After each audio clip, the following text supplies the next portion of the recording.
बिस्मिल्लाहिर्रहमानिर्रहीम। अस्सलाम वालेकुम दोस्तों। सबसे पहले तो मैं आप सबको अपने चैनल हुबैत बीबी पे वेलकम कहता हूँ। मेरी आज की जो मेडिकल वीडियो है वो कोल्ड सोर्स के मतलब है, जिनको आप जो है ना फीवर ब्लिस्टर भी कह सकते हैं। ये काफ़ी कॉमन वायरल इन्फेक्शन होता है, जिसमें क्या होता है कि छोटे छोटे जो है ना ब्लिस्टर्स बन जाते हैं, जो आपके लिप्स के इर्द गिर्द जो है ना ये ब्लिस्टर्स ज़ाहिर होते हैं, जिसमें फ्लूइड भर जाता है। और ये ब्लिस्टर्स आमतौर पे उनका एक ग्रुप होता है जो पैचेस की सूरत में ज़ाहिर होता है। और जब ये ब्लिस्टर्स ब्रेक होते हैं तो स्कैब बन जाता है, जो काफ़ी दिनों तक रह सकता है। कोल्ड सोर जो होते हैं आमतौर पे 2 से 4 हफ्ते में ये खुद ही हील हो जाते हैं और इससे स्कार्स वगैरह नहीं बनते। ठीक है। और कोल्ड सोर जो है ना एक से दूसरे बंदे को लग सकते हैं, मतलब क्लोज कांटेक्ट से, मिसाल के तौर पे किसिंग की वजह से हो सकते हैं या फिर ओरल सेक्स की वजह से होते हैं। ठीक है। और आमतौर पे इनका जो वायरस है वो herpes सिम्प्लेक्स टाइप 1 होता है, और जो है ना कुछ लेस कॉमन केसेस में herpes सिम्प्लेक्स टाइप 2 वायरस की वजह से भी हो सकते हैं। ये जो दोनों किस्म के वायरसेस हैं ये आमतौर पे आपके मतलब माउथ को और जेनिटल रीजन को अफेक्ट करते हैं, और जो ना जैसे मैंने बताया ओरल सेक्स से स्प्रेड कर सकते हैं। और अगर तो आपके वो मतलब जो है ना कोल्ड सोर नहीं भी बने हुए तो लेकिन वायरल इन्फेक्शन है, तब भी जो है ना आप एक दूसरे को ये बीमारी लगा सकते हैं। इसका ऐसा कोई क्योर नहीं है, लेकिन ये कि अगर इसके जो आउटब्रेक आते हैं तो उससे ट्रीटमेंट आप वो हेल्प कर सकती है। इसकी मतलब काफ़ी जो है ना एंटीवायरल पिल्स भी आती हैं, और जो है ना क्रीम भी आती हैं जो आपकी जो जो कोल्ड सोर को जल्दी हील कर सकती हैं। मतलब उसकी वजह से जो ना जो बीमारी की जो फ्रिक्वेंसी है या उसकी जो ड्यूरेशन है, या लेट से उसकी जो बहुत ज़्यादा सीवियर सिम्टम्स जो है ना इन ट्रीटमेंट ऑप्शन से जो मैं आगे चल के बताऊंगा उससे जो है ना वो कम हो सकती हैं। अब मैं आपको इसकी अलामात यानी सिम्टम बता देता हूँ। ठीक है। इसके ये एक तरह की वो 3 स्टेजेस होती हैं। पहली तो ये होता है कि जब ये कोल्ड सोर जो है ना आने से पहले तो आमतौर पे लोगों को जो है थोड़ी थोड़ी वहाँ उस जगह पे इचिंग फील होती है, या बर्निंग फील होती है, या एक तरह की टिंगलिंग सेंसेशन होती है। 1 या 2 दिन जो है ना वो मतलब उसके कोल्ड सोर बनने से पहले। फिर यह कि छोटा सा जो ना हार्ड और पेनफुल किस्म का स्पॉट दायर होता है जिसमें वो ब्लिस्टर बनते हैं। ठीक है। फिर जो ब्लिस्टर्स की जो दूसरी स्टेज आती है उसमें जो ना कि वो फ्लूइड भर जाता है, और वो जो ना आपके जो लिप्स के इर्द गिर्द जो ना वो एरप्ट होते हैं। और कभी कभी ये जो ब्लिस्टर हैं आपके नोज़ के इर्द गिर्द या फिर चीक्स में मतलब गालों पे आ सकते हैं, या फिर इवन माउथ के अंदर भी हो सकते हैं। फिर यह कि जब ये जो है ना ब्लिस्टर जो है ना जब वो फटते हैं तो उनमें से थोड़ा सा जो है ना मतलब जो है ना वो ऊजिंग करते हैं, और जो है ना और फिर वो उसके बाद जो है ना उनकी क्रस्टिंग शुरू हो जाती है। ठीक है। और फिर ये इसके साइन एंड सिम्टम जो है ना हर बंदे को मतलब तो एक तरह के नहीं होते, थोड़े बहुत वेरिएशन हो सकती है। मतलब वो ये डिपेंड करता है कि जो है ना आपको ये पहली दफ़ा हुआ है या फिर जो है ना दूसरी दफ़ा या बार बार हो रहा है। ठीक है। आम तौर पे जो अगर पहली दफ़ा ये बंदे को इन्फेक्शन हो तो जो इन्फेक्शन मतलब वायरल इन्फेक्शन के उसमें होने से मतलब जब वायरस आपके अंदर वो चला जाए तो आमतौर पे 20 दिन के बाद ये इसका जो है ना मतलब इसकी सिम्टम ज़ाहिर होती हैं। ठीक है। और ये जो काफ़ी दिनों तक रह सकते हैं, और जैसा मैंने पहले बताया ब्लिस्टर जो है ना आमतौर पे 2 से 4 हफ्ते 3 हफ्ते मतलब उसमें कम्प्लीटली हील होने में उनको लग जाते हैं। ठीक है। और अगर इसकी रिकरेंस हो मतलब दोबारा हो तो वो आमतौर पे उसी जगह ज़ाहिर होते हैं जहाँ पे पहले हुए थे।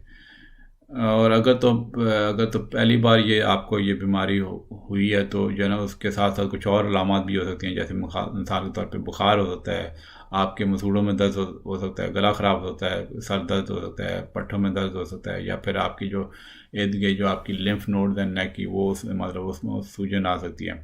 ठीक है। जो है ना जो 5 साल से कम उम्र के बच्चों को जो है ना ये जो उनके जो ये कोर्स हो रहे हैं उनके इन साइड जो माउथ के भी वो मतलब आ सकते हैं। ठीक है। तो इसकी जब ये आपको स्टार्ट हो जाए और 2 हफ्ते से ज़्यादा हो गए हैं तो हीलिंग नहीं हो रही, या फिर आपकी किसी वजह से इम्यून सिस्टम कमज़ोर है, तो आप ज़रूर इसके ट्रीटमेंट के लिए आप डॉक्टर से रब्ता करें। ठीक है। अब मैं इसकी कॉजेज़ बता देता हूँ कि क्या किस वजह से होते हैं। जैसा कि मैंने बताया ये herpes सिम्प्लेक्स वायरस होता है टाइप 1। ठीक है। जिसकी वजह से होते हैं, ठीक है। और जो टाइप 2 आमतौर पे जो वायरस उसकी वजह से वैसे कोल्ड सोर हो सकता है, लेकिन आमतौर पे वो जो ना जेनिटल रीजन का आरपी से इन्फेक्शन मतलब आरपी सिम्प्लेक्स टाइप 2 उसका बायस बनता है। तो जो आरपी सिम्प्लेक्स 1 है इसकी वजह से जो ना कोल्ड सोर होते हैं, ठीक है। लेकिन यह कि जैसे मैंने शुरू में बताया कि क्लोज कॉन्टैक्ट से, मिसाल के तौर पे किसिंग से, ओरल सेक्स से जो ना दोनों टाइप के वायरसेस आपके माउथ में या उधर जेनिटल रीजन में स्प्रेड हो सकते हैं।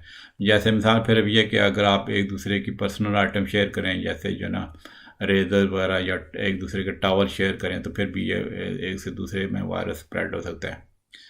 और जब ये आमतौर पे जब वो ब्लिस्टर्स की स्टेज में होते हैं, जब वो ऊज़ कर रहे होते हैं ना, तो वो जो है ना वो आमतौर पे उस वक्त जो है ना दूसरे को इन्फेक्शन लगने का चांस ज़्यादा होता है, ठीक है। और फिर यह कि कुछ लोगों में इवन लेट्स से कि वो जो अगर वायरस मौजूद है, कोल्ड सोर नहीं भी हैं, ठीक है, तो जो है ना वो फिर वो उनको दूसरों को स्प्रेड कर सकते हैं। और कुछ लोगों को तो बिल्कुल इसकी वो वायरस होता है फिर भी सिम्टम साइंस नहीं होते, ठीक है। तो इसमें फिर ये होता है कि जब आपको एक दफ़ा ये आरपीज़ का इन्फेक्शन हो जाए, तो फिर बाद में ये ना कि जो वायरस है एक तरह का वो डॉर्मेंट मतलब एक तरह का सो जाता है आपकी जो स्किन की जो नर्व सेल में, ठीक है। और फिर बाद में किसी वजह से आपको की इम्यूनिटी कम हो जो मिसाल, या फिर किसी स्ट्रेस की मतलब जो है ना आप सूरत हाल से गुजर रहे हो, तो फिर जो है ना ये दोबारा दायर हो सकता है। तो यानी कि मिसाल के तौर पे फिर यह कि अगर लट से कुछ कंडीशन होती हैं जिसकी वजह से ये दोबारा दायर होता है। मैंने बताया ना कि ये वायरस एक तरह का आपकी जो स्किन की नर्व सेल में सो जाता है काफ़ी अरसे तक।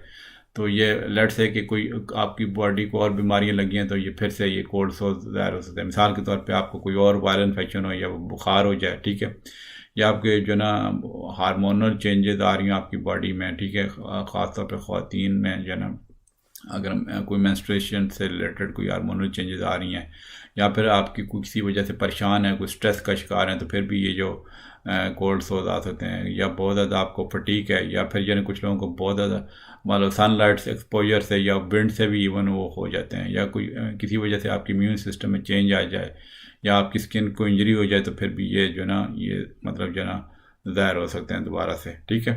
अब मैं इसके रिस्क फैक्टर बता देता हूँ।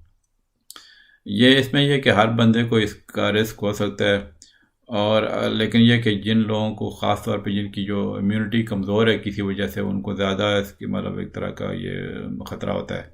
ये इम्यूनिटी किन वजह से कमज़ोर होती है, मिसाल के तौर पर एक बंदा कोई HIV या एड्स का शिकार है, या फिर जो ना एक बीमारी होती है एटोपिक डर्मेटाइटिस, जिसमें वो स्किन की ख़ारिश हो जाती है। उस बीमारी का जो स्किन की जो ख़ारिश वाली बीमारी का जो शिकार लोग हैं, इनको भी मतलब इस चीज़ का रिस्क ज़्यादा है। एटोपिक डर्मेटाइटिस पे मैंने अभी चंद दिन पहले ही वीडियो अपलोड की है, वो उम्मीद है आपने देख ली होगी। अगर नहीं देखी तो ज़रूर देखें, वो बड़ी मालूमाती वीडियो, लिंक आई बटन में आ जाएगा, ठीक है। फिर यह कि कोई बंदा अगर कोई किसी कैंसर का शिकार है, वो कीमोथेरेपी वाली ड्रग्स ले रहा है, तो फिर भी उसको ज़्यादा रिस्क है। या फिर कोई ट्रांसप्लांट किसी का हुआ है, तो वो जो ट्रांसप्लांट के जो ना जो एंटी रिजेक्शन ड्रग्स आती हैं वो अगर ले रहा है, तो उनको भी ज़्यादा रिस्क है। फिर अभी मैं कुछ कॉम्प्लिकेशन बता देता हूँ। कुछ लोगों में जो है ना वो ये जो इसका जो वायरस है, मतलब जो है आरपी सिम्प्लेक्स 1 और 2 जो है ना, वो आपकी उंगलियों को भी लग सकता है। इसको आरपीज बेटलो कहते हैं। मिसाल के तौर पे बच्चे अगर लड़ते हैं, वो जो अपना अंगूठा सक करते हैं, तो वो जो अगर माउथ में उनका वो उधर इन्फेक्शन है, तो आपको उनको जो है थंब को या उंगलियों को भी हो सकता है, ठीक है। और ये जो वायरस है वो आई में भी इन्फेक्शन का कर सकते हैं। अगर रिपीटेड इन्फेक्शन हो, तो आई की जो ना आई में इंजरी या स्कारिंग हो सकती है, जिसकी वजह से आपकी नज़र में मतलब फ़र्क पड़ सकता है, नज़र कमज़ोर होती है, ठीक है, या बिल्कुल लॉस हो सकता है। फिर यह कि जो मैंने जो एटोपिक डर्मेटाइटिस जिन लोगों को होती है, एक्जिमा की जो मतलब जो इसका दूसरा नाम है, वो कंडीशन होती है, तो फिर आपके पूरे बॉडी के एरिया में मतलब जो ना आपके वो ये कोल्ड सोर हो सकते हैं, और ये फिर काफ़ी सीरियस फिर इस केस में बीमारी हो सकती है। तो अब मैं इसकी थोड़ा प्रिवेंटिव मेजर्स बताता हूँ। अब यह कि आमतौर पे कभी कुछ जिन लोगों को ख़ास तौर पे बार बार हो जाते हैं, तो फिर कोई एंटीवायरल मेडिकेशन आमतौर पे डॉक्टर प्रिस्क्राइब कर सकते हैं। ख़ास तौर पे अगर आपको एक साल में 9 दफ़ा से ज़्यादा इन्फेक्शन हो इस चीज़ का, या फिर आपको ज़्यादा रिस्क फैक्टर हैं सीरियस कॉम्प्लिकेशन के, ठीक है। फिर ये है कि लेट से कि किसी बंदे को अगर सनलाइट की वजह से ये इसका ट्रिगरिंग मतलब ट्रिगरिंग होती है इस बीमारी की, तो फिर सन ब्लॉक जो है ना वहाँ पे लगा सकते हैं उस स्पॉट पे, ठीक है। फिर ये कि जो या फिर ओरल एंटीवायरल ड्रग आपको डॉक्टर रिकमेंड कर सकते हैं कि मतलब लेट से कि आपको इसकी बार बार अगर रिस्क है ज़्यादा चांसेस का ज़्यादा होने का, ठीक है। फिर यह कि लेट से कि अगर आपको ये बीमारी हो तो ज़ाहिर है आप फिर दूसरे को आप लगाने से परहेज़ करें, मतलब किसिंग से अवॉइड करें, ठीक है। आप किसी आप स्किन कांटेक्ट आप दूसरे लोगों से आपका वो नहीं होना चाहिए, ख़ास तौर पे जो ब्लिस्टर वाली जगह, ठीक है। ख़ास तौर पे जब ब्लिस्टर्स वो लीक हो रहे हैं फ्लूइड, तो उसमें उस वक्त ज़्यादा रिस्क होता है दूसरे को वायरस इन्फेक्शन स्प्रेड करने का। फिर यह कि आप जो अपने पर्सनल आइटम हैं जैसे कोई खाने पीने के बर्तन हैं, टावल्स हैं, ठीक है, लिप बाम वगैरह हैं, वो दूसरे को आप उसके साथ शेयर ना करें, ठीक है, ताकि मतलब दूसरे को इन्फेक्शन से बचा सकें। अब फिर यह कि आप अपने अगर आपको ये प्रॉब्लम है तो आप अपने हाथ जो है ना बार बार धोएं, और जो है ना आप अपने आप को वहाँ पे उस एरिया में बार बार टच ना करें, ठीक है। या टच करते हैं तो फिर जो ना उस हाथ अपने हाथों को धोएं दूसरों को, बच्चों को ख़ास तौर पर टच करने से पहले, ठीक है। अब मैं इसका आपको डायग्नोसिस बता देता हूँ। आमतौर पे जब ये बड़ी इजीली डायग्नोज हो जाती है जब पेशेंट को हम देखते हैं, ठीक है। जैसे आपने मैं जब वीडियोस मैं बात कर रहा होता हूँ साथ साथ इमेजेस भी लगा रहा हूँ, तो इजीली जो है ना उनको देखने से ही पता चल जाता है, ठीक है। या फिर कभी किसी मतलब अगर लेट से कोई डाउट हो तो उसमें ब्लिस्टर में से सैंपल ले सकते हैं लेबॉर्ट्री टेस्ट करने के लिए, ठीक है। अब मैं इसकी ट्रीटमेंट बताता हूँ। जैसा कि मैंने शुरू में बताया, आमतौर पे 2 से 4 हफ्ते में ये बगैर किसी स्कार के भी ये हील हो जाते हैं, ठीक है। तो लेकिन ये कि ज़ाहिर है पेशेंट थोड़ा वो तंग आते हैं, तो फिर यानी को ट्रीटमेंट के लिए हमारे पास आते हैं, ठीक है। तो फिर यानी कि उसकी कई जो एंटीवायरल क्रीम्स आती हैं, टैबलेट्स भी आती हैं, जिसमें काफ़ी कॉमन है एसाइक्लोविर जो है वो, तो ये मुझे भी हो चुका है 1-2 बार ये कोल्ड सोर्स। दोवी जो एसाइक्लोविर जो क्रीम आती है दोवीरेक्स के नाम से जिसका ट्रेड नेम है, ये काफ़ी कॉमनली यूज़ होती है, ठीक है। फिर वेला साइक्लोवर एक दूसरी ड्रग आती है वॉल्ट्रिक्स के नाम से, फैंसी क्लोवर आती है, फैंसी क्लोवर एक ड्रग आती है डानावीर की जो इसका ट्रेड नेम, ठीक है, ठीक है। और फिर ये कि ये कुछ एंटीवायरल टैबलेट्स भी आ सकती हैं। आमतौर पर टैबलेट्स ज़्यादा इफेक्टिव होती हैं, ठीक है। और क्रीम अगर लगाएं तो आपको काफ़ी कई दफ़ा दिन में ये लगानी पड़ सकती है, ठीक है। और ये इसमें ये कि अगर फिर ये कि बहुत ही किसी को सीवियर इन्फेक्शन हो तो फिर इसमें एंटीवायरल इंजेक्शन भी आते हैं। अब मैं इसकी कोई लाइफस्टाइल और होम रेमेडीज बताता हूँ। फिर ये कि इसमें कुछ ओवर द काउंटर आपको ऑइंटमेंट्स वगैरह आती हैं, जैसे डोकोसेनोल एक जो एब्रीवा के नाम से आती है, जो आप कोल्ड सोर पे लगा सकते हैं जब शुरू में वो जब आपकी वो सिम्टम ज़ाहिर हुए, ठीक है। और उस पर फिर यह है कि आप जो है ना वो कॉटन स्वैप से ये लगाएं, ठीक है, ताकि जो ना आपके दूसरे मतलब अगर आप डायरेक्ट हाथ से लगाएंगे तो फिर आपको हाथ अगर दूसरी जगह लगेगा दूसरे जगह इन्फेक्शन भी चांस उसका हो सकता है।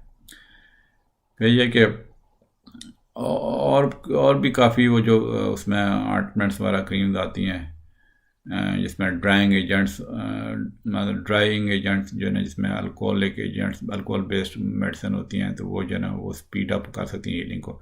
फिर आप लिप बाम्स और क्रीम इस्तेमाल कर सकती हैं। अगर लट से कि आप जो किसी को सनलाइट से के एक्सपोजर से ज़्यादा होता है, ठीक है, तो जिंक ऑक्साइड क्रीम आती है या लिप बाम जिसमें सन ब्लॉक हो तो वो आप लगा सकती हैं, ठीक है। अगर आपके लिप्स बहुत ज़्यादा ड्राई हो जाते हैं तो आप मॉइस्चराइजिंग क्रीम लगा सकती हैं। फिर ये कि आप अपना कोल्ड डैम्प क्लॉथ लगा सकती हैं अगर आपकी वो वहाँ पे रेडनेस है, ठीक है।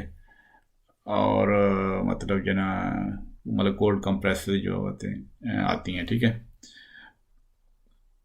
या फिर वार्म कंप्रेसेस भी लगा सकती हैं अगर ब्लिस्टर पे, ताकि वो आपका दर्द कम हो जाए। फिर यह है कि अगर आपको वहाँ पे दर्द हो रहा है तो फिर जब कुछ बुखार हो गया थोड़ा बहुत तो फिर आप ज़ाहिर है पेन किलर्स भी ले सकती हैं, पैरास्टामोल वगैरह, ठीक है। और जो लिडोकिन जो लोकल एनेस्थेटिक की क्रीम्स आती हैं बेंजोकिन वगैरह, वो भी एक पेन रिलीफ में मददगार साबित हो सकती हैं। अब मैं इसकी कुछ अल्टरनेटिव ट्रीटमेंट बताता हूँ। अल्टरनेटिव ट्रीटमेंट के रिजल्ट्स कुछ मिक्स्ड हैं, ठीक है, लेकिन बहरहाल कुछ लोग पूछते हैं कि डॉक्टर साहब को नेचुरल ट्रीटमेंट दें। याद रखें कि जो नेचुरल ट्रीटमेंट्स होती हैं उसमें भी ज़रूरी नहीं है कि वो 100% वो इफेक्टिव हों, उसके साइड इफ़ेक्ट्स भी हो सकते हैं। तो इसमें मैं ये बता दूँ कि लाइसिन की क्रीम आती हैं, मतलब और ओरल सप्लीमेंट आता है जो बेसिकली अमाइनो एसिड है, ये भी आप यूज़ कर सकते हैं। फिर एक क्रीम आती है जिसमें रुबाब और सेज इकट्ठा होता है, ठीक है, वो काफ़ी इफ़ेक्टिव है वैसे साइक्लोवर मतलब क्रीम की तरह, ठीक है, तो वो भी आप यूज़ सकते हैं। फिर ये कि आपका अगर स्ट्रेस वगैरह का शिकार है तो स्ट्रेस रिड्यूसिंग टेक्निक्स आती हैं, रिलैक्सेशन टेक्निक्स आती हैं, ठीक है, लेमन बाम एक्सट्रैक्ट लगा सकते हैं आप। फिर डीप ब्रीदिंग एक्सरसाइजेज होती हैं, ठीक है, मेडिटेशन वगैरह कर सकते हैं, मतलब अगर स्ट्रेस रिड्यूस करने के लिए। मेरे इस चैनल पे जो ना एक बाकायदा प्ले लिस्ट है जो म्यूज़िक थेरेपी है, या फिर कुछ ट्रेंडिंग वीडियोस, ASMR वीडियो जो है वो भी है, बंदे को रिलैक्स करती हैं, वो ट्रेंडिंग प्लेलिस्ट में भी आप देख सकते हैं। तो वो भी ये वीडियोस जो है काफ़ी जो है स्ट्रेस को रिड्यूस करती हैं। मेरे चैनल पे ना सिर्फ बीमारियों के मतलब वीडियोस होती हैं, बल्कि ये जो है ना रिलैक्सेशन वाली वीडियोस भी काफ़ी होती हैं। तो वो आप जो है ना म्यूज़िक थेरेपी की प्लेलिस्ट दे सकते हैं, या फिर वो जो है ना ट्रेंडिंग प्लेलिस्ट में भी काफ़ी वीडियोस हैं इस तरह की, ठीक है। फिर एक सिंथेटिक क्रीम वो आती है 20 पैक्स जो है ना, ये 3% एडमेंट प्रोपोलस के नाम से, ठीक है, जो अगर वो शुरू में लगा दी जाए तो आपके इसका जो ब्रेकआउट कम कर सकते हैं। तो ये थी जो मेरी वीडियो कोल्ड सोर्स के मतलब। उम्मीद है आपको ये वीडियो पसंद आई होगी। अगर आपके ये इस बीमारी के शिकार हैं या किसी और बीमारी के मतलब आप पूछना चाहते हैं जिसकी ऑलरेडी एक वीडियो मेरे चैनल पे मौजूद नहीं है, तो ज़रूर कमेंट करें। इंशाल्लाह जैसे ही मुझे टाइम मिला तो मैं आपको कमेंट्स के तो मैं आमतौर पे फौरी तौर पे रिप्लाई करता हूँ। अगर कोई ऐसी बीमारी के बारे में पूछते हैं जिसकी वीडियो अभी तक के चैनल पे मौजूद नहीं है, तो इंशाल्लाह जैसे ही मुझे टाइम मिला उसके बारे में इंशाल्लाह मैं वीडियो अपलोड करूँगा। ओके जी, अल्लाह हाफिज़।